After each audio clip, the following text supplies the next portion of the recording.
I don't know what happened in Florida, so maybe it'll get quieter after tonight. I don't know. Maybe somebody knows. Romney won. Romney won. So I'm not shaking for Romney. I'm just saying Romney won. I have to be neutral. Not neutral. And so somebody would win.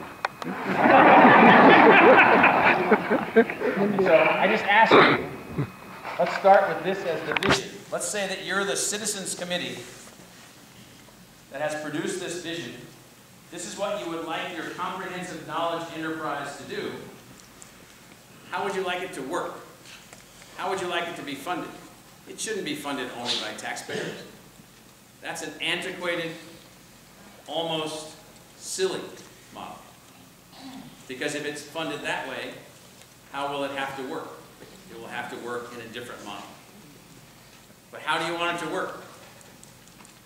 ASU is 10 years in, after 20 years of preparation, into advancing Arizona State University as an enterprise for you, a comprehensive knowledge enterprise. So that's what we do. That's what this is all about. Thank you.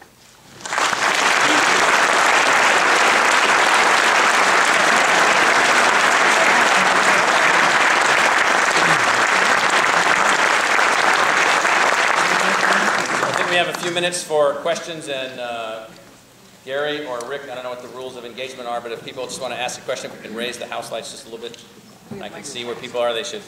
We have microphones. There's microphones, supposedly. I don't know. What about up there on the upper deck? Somebody should go to people with their hands up, and if you could just say your name, that might be helpful to me, so I can. I have the microphone. No.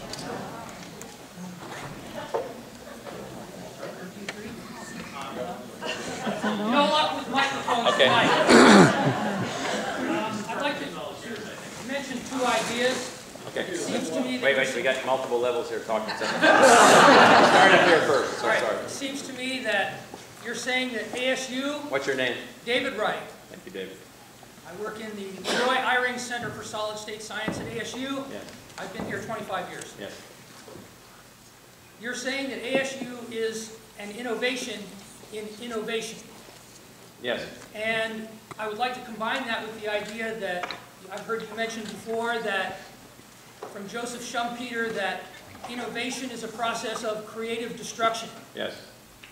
So given that ASU itself is constantly reinventing itself, what would you suggest is the next thing that should be creatively destroyed so that something else can replace it, and what would that be?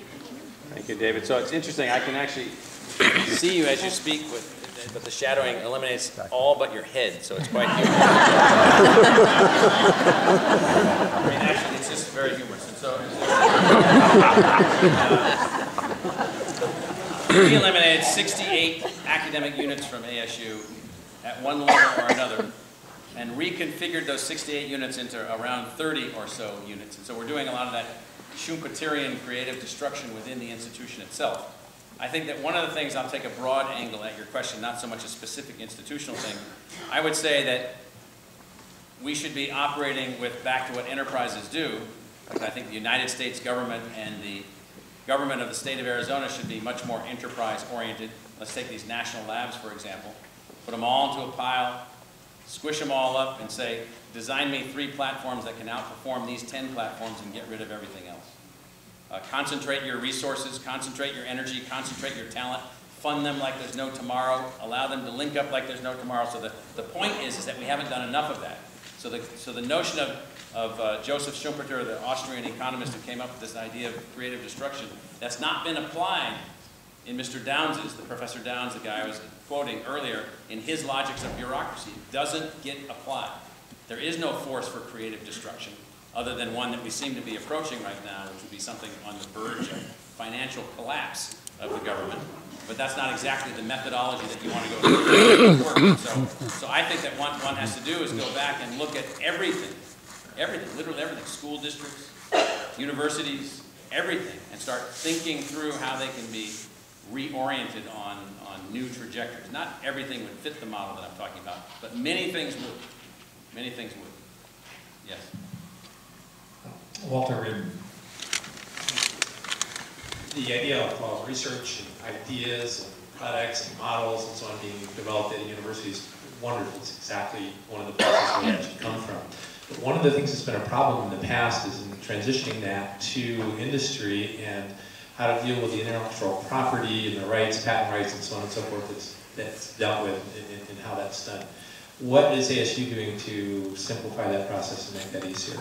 So we created an entity a few years ago called, well first, let me say that our principal product is not the technologies we spin out, it's the people in which the know-how is, learning know-how, the ability to learn is embedded. So our principal product, 85%, 90% of our product in terms of impact is the people themselves. And that's where we put our emphasis. But along the way, our professors and our students do generate new ideas, do make discoveries, and some of those are of interest to the market.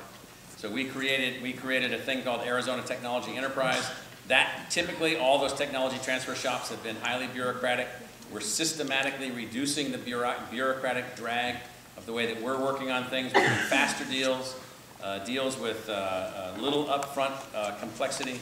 We're doing blanket agreements with corporations where we have an agreement already in place, and that means technology could flow to them more quickly and more readily, and we don't have time to go through all of that today. But you can see the azte.org website, Arizona Technology Enterprise, which is based in Scottsdale, and see how they're working and how they're moving forward. And we've tried to speed the process up. We have a long way to go because we get held down by rules from who? Yeah, the government. So the government says you can't do this, you can't do that, you can't give that away, you can't do that and that way. So we try to work our way through that. And so that slows us down a little bit, but we've learned to speed up. So we're faster than most and more effective than most in our present configuration. Yes, I don't know who's got the microphones. Stan? Yes. The question that I have is, kids going to school, going to college for an education, primarily one thing.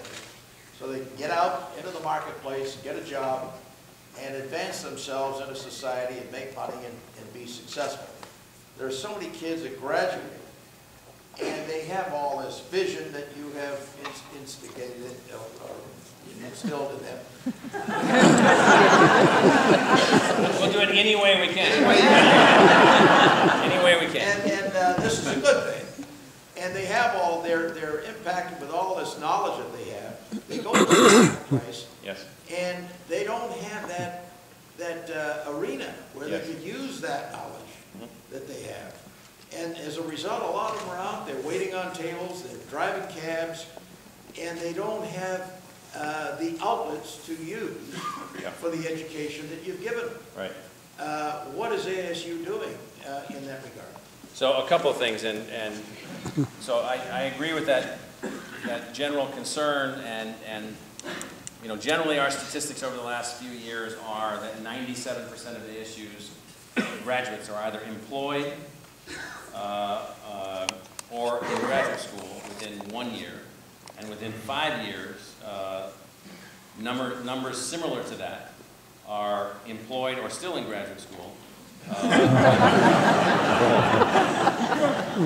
on the sort of path that they were most interested in rather than an additional learning experience. So here's what we're doing. I think where we're spending a lot of time and energy is in trying to get people not to think vocationally, not to think about jobs, but to think about being able to do anything. So then they come out. Here's what happens right now. You have people coming out, they'll say my degree's in accounting, so they look for an accounting job only.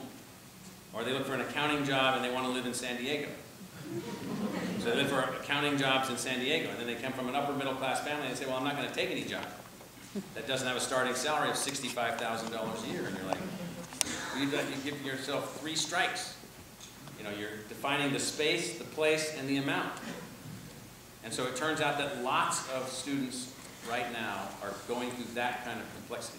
So what we've tried to do is we're trying to help them better, advise them better, link them better, and also not have them limited to one subject or one area, but to be trained across multiple areas, multiple depths. So they're not one thing. We've said to Mary Kerner, I know she's here, our Dean of the Mary Lou Fulton Teachers College, that not only is she to change who we're producing it, who we're bringing in as teachers, but who we're producing as teachers, and also give a teaching certificate to 10% of all the other graduates in the university.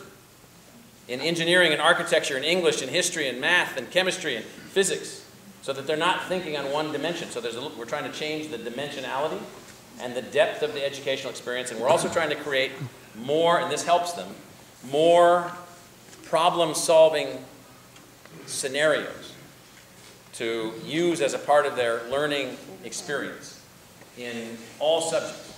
And so this is helping us also. So we're very aware of this issue, focused on this issue, and I think making some progress.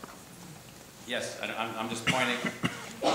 Bill Ferretti, what's been your single biggest impediment to change? What's been the single biggest impediment to change? Single biggest impediment to change.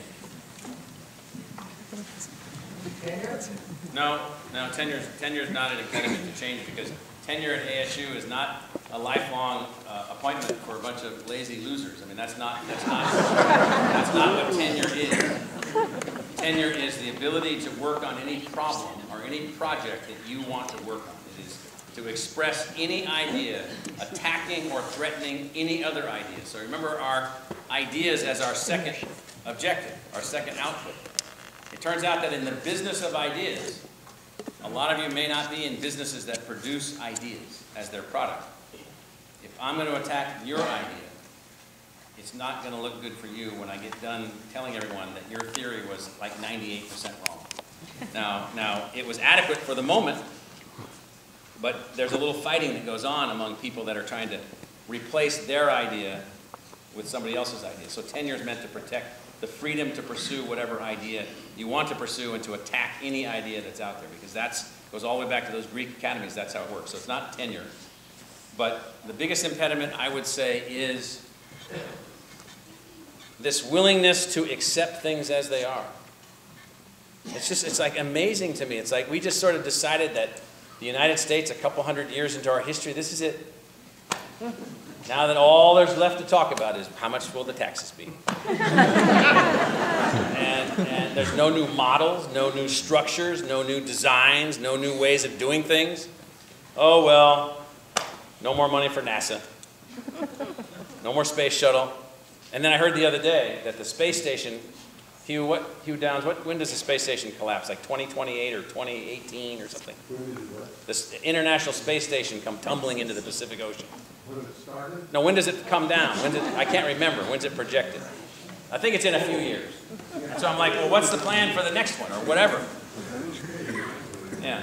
So the answer is no plan. And so I think it's basically momentum of bureaucratic inertia is the single biggest impediment. JB? Concerning research outcome and output, the question I have concerns the example biotech and pharma, where in the past 10 to 20 years, most of the successful outcome has come from pretty small structures that were working between disciplines, between academy and industry. My question is, be it for public organizations or large private organizations like pharmaceutical companies, is there any hope that you can nuke the bureaucracy? Is there any hope that you can nuke the bureaucracy? Well, so I'm a big believer that let me put it to you this way. I would not have felt comfortable giving this talk tonight if, in fact, we had not done these things at ASU, if it was just an academic lecture. Who cares? Anybody can get up and say, well, let's do this way, or let's do that this way. Our team at ASU, our faculty, our staff, our leadership group, they have worked to fundamentally alter this organization from a inherited historic that is way back before anybody that's alive, the way these institutions were designed were as bureaus or as agencies to move in a new direction. So you don't have to nuke anything. What you have to do is you have to find the people and the institutions willing to innovate. Put your bets on them. Realize that it's about helping them, so that's the way that it is. That's why we call this the new American university model. We think you can actually have a university that can be widely accessible, absolutely academically excellent at the highest grade and impactful on our community and the kinds of outcomes that we're talking about. So we lobotomize, not lobotomize. Well, that's painful. What about upstairs? In the back? Yes. What steps are you taking to improve your student retention? What steps are we taking to improve our student retention? So one of our primary objectives, the provost of the university, the chief academic officer, her primary objective working with the deans and the faculty is student retention and student graduation. And so it's very easy for schools, some of you have heard me say this before, that are highly selective in generating who's admitted to be very successful with retention and graduation. So if you only admit valedictorians, you ought to be able to graduate 95% of them. We admit not only valedictorians, we admit hard-working students who take the hard courses in high school, who are ready to do university work, who come from every family background imaginable. And it means then that we have a harder time advancing them to graduation. Many of our students come from families where, I mean, we have students actually graduating from ASU who at the time of their admission were homeless, not one or two. I'm just telling you, we have a very broad cross-section of students with very good ability levels. So we're focusing on new designs, new technology, new engagement, but more important than all of that, those are the means, is that we have made it the singular objective of the institution that we will operate and ultimately perform at the same level as elite, highly selective universities with hand-picked classes. We have set those as our objectives. Now our retention rate is at record levels. And President Emeritus Core is here. He'll know when I say that our retention rate's at 84%. He'll know how hard it is to do that, how difficult and challenging it's been to get to that retention rate. The schools that are highly selective, that is very highly selective, only taking the upper couple percent, upper 5% of the high school class, their retention rates are 92, 93, 95. Our objective is 92. 92% freshman retention. We have added 7 points to our freshman retention in the last 5 years. Kent, isn't that about right? Kent Hopkins, our Vice Provost for Enrollment Management, is sitting right here. That's an unbelievable achievement with a long way to go. So the most important thing we've done is we've made it an unbelievable objective, because it turns out we want all the kids with talent to have access to what we have, and we actually want them to graduate. Excellent, thank you. So in the middle row back there, I see, can't see who it is. Dr. Roy, you mentioned outcomes. Wait. I'd like to know, are these tested? If they're tested, is it internal or external to ASU? And are the people testing outcomes statistically innovative themselves? The answer is, in the whole psychometric evaluation of the learning outcomes of our students, we use internal and external outcomes. We use peer-evaluated outcomes. We use whatever the state of the art is, and wherever the state of the art is going, that's what we apply to our students in terms of measuring outcomes. And we've gotten very good at that in the last 5 years, and cognitive-based learning systems and testing systems that have been developed have been helping us. So the answer is, in the general direction of your question, yes, we're not just counting our own corn seeds here. We have elaborate externally derived tests to help us to do that. Do you also look at outcomes, say, like for the Biotechnology Institute, etc.? Yes, we look at, for whatever our institutes are and centers, we look at outcomes, and we're increasingly looking at output. It's easy for us to look at outputs, the way that I use the frame.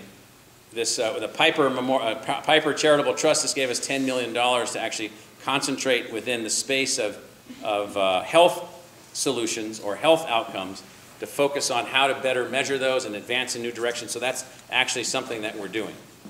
So, Mort, go ahead. One of the concerns in higher education today is the cost of higher education. There are a lot of ideas floating around out there, one of which is the three-year program that I think ASU is considering. But there's some other ideas out there, for example, the idea of non-degree credentials, Yes, which has been proposed, and things like badge systems, which I'm not sure I fully understand, but the idea is like merit badges, right? able to give employers an idea of the skills and knowledge of people. Could you comment on some of these ideas that are floating around out there? So that's a very good question. It's an area that's very much an active area for innovation for us right now.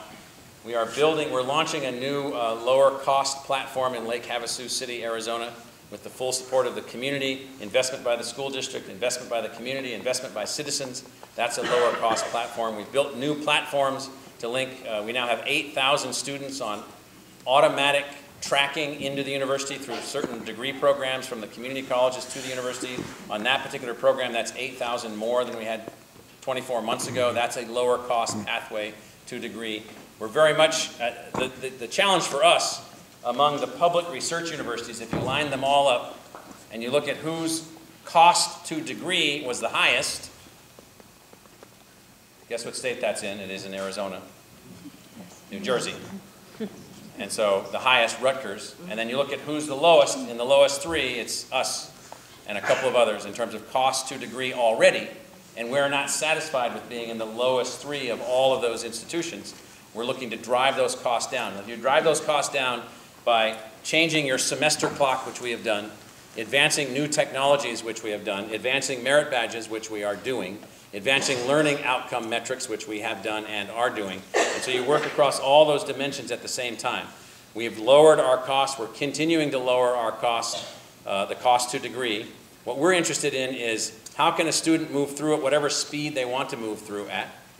How can they move through on multiple dimensions and multiple subjects?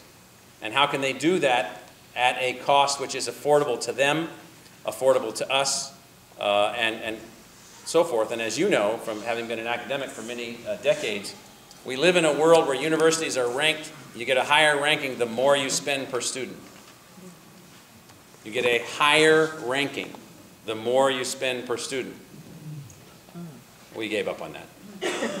That doesn't really work for us. Last question, I'm told. Oh, right over here. Yes, sir. Yes, question here. When you speak of the new American university, are you looking at making ASU and kind of a more of a macro concept of the media lab at MIT? And along that line, with the enterprise and risk taking, there's a greater chance of failure. And how are you going to be able to explain that to the Arizona State Legislature and to a certain extent maybe Congress? Yeah, all good points. The lab that the gentleman's referring to is the Media Lab at MIT, which was founded by a gentleman by the name of Nicholas Negroponte. Nick was able to advance that lab in a range of new ways of expressing models for learning, problem solving, manufacturing, conceptualizing, and so forth. So that was an institute that produced ideas and know-how inside the Massachusetts Institute of Technology, heavily supported by a range of corporations and the government and a whole bunch of others. That was not a university by itself. That is, there were undergraduates that participated and lots of graduate students that got their degrees. And so the mission of MIT and the mission of the Media Lab was a little bit different, and so and risky. And they were also, by almost every estimation, wildly successful. Wildly successful in the new people they produced, the new ideas they produced, and the new stuff they produced. Now, our risk-taking, as I had on the chart, is not risk as if we're risking your children's education. We're not risking that. We're measuring that. We know what we're producing. We know who's being hired. We know how they're doing. We're even building tracking systems for our teachers that were graduating and new kinds of things that we didn't do before. We're not risking that. What I mean by risk goes to more of the fundamental points that I'm talking about this evening, which is we're not willing to accept the structure as it is. So we're taking risks, if you will, on doing things in new ways while we're completely diligent to our people product, our principal product. We think that we will produce a better product, but we will never take risks. And I've thought about this a lot because we use the word risk and it has multiple meanings. We're not risking the outcome of the students in the sense that they'll be like unprepared. They'll be unable to do things. So we started a school of sustainability. And I was talking with a mother, I don't know where she went, earlier about her child that had graduated from the School of Sustainability. Is she still in here? Right there in the back. Who now is employed in what business? Sustainability. So what we heard was, and even my brand new son-in-law, so my daughter goes to college, she comes back here, hangs out for a while, she meets this guy. Now they live together, they're married. They live together in Portland, Oregon. And he's a professor at Portland State University teaching sustainability in the School of Urban Planning and Urban Futures and so forth and so on. So we were told when we did the School of Sustainability, well, nobody will be able to get a job. Now we didn't create the School of Sustainability or the Global Institute of Sustainability to give people jobs. But we created the School of Sustainability, the dean of which is right back there, Sandra Vanderloo, I see him back there in the back. We created the School of Sustainability to create a new kind of integrated learning platform where people learn social science, physical science, engineering, humanities, a range of subjects, and they apply it to the outcome called sustainability. Now, is that risky? Yes, but our focus is on the rigor of the intellectual experience for the students and the people that we produce. Remember, we're trying to produce not a sustainability specialist per se. We do that. Or a sustainability scientist. We do that. We're trying to use sustainability as the learning environment that produces a person grounded in that subject, able to perform in that subject, who's also capable of learning anything else.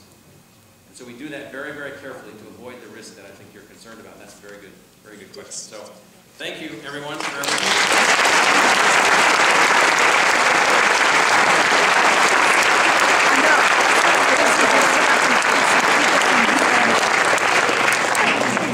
Thank you, President Crowe.